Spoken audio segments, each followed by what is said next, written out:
The Zone Rouge is a chain of non-contiguous areas throughout northeastern France that the French government isolated after the First World War. The land, which originally covered more than 1,200 square kilometers, was deemed to be physically and environmentally too damaged by the conflict for human habitation. Rather than attempt to immediately clean up the former battlefields, the land was allowed to return to nature. Restrictions within the Zone Rouge still exist today, although the control areas have been greatly reduced. The Zone Rouge was defined just after the war as completely devastated.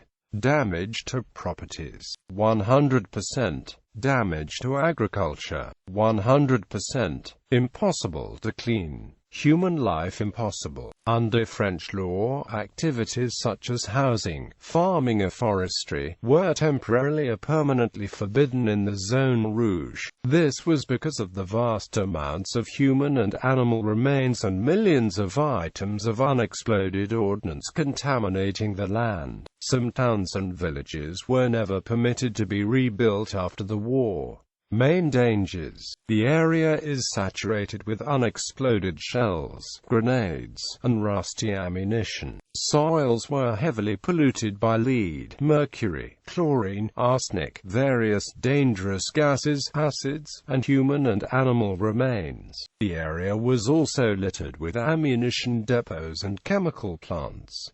Each year dozens of tons of unexploded shells are recovered. According to the Sécurité Civile agency in charge, at the current rate no fewer than 700 more years will be needed to completely clean the area. Some experiments conducted in 2005-06 discovered up to 300 shells, 10,000 square meters in the top 15 centimeters of soil in the worst areas. Some areas remain off-limits where 99% of all plants still die, as arsenic can constitute up to 17% of some soil samples.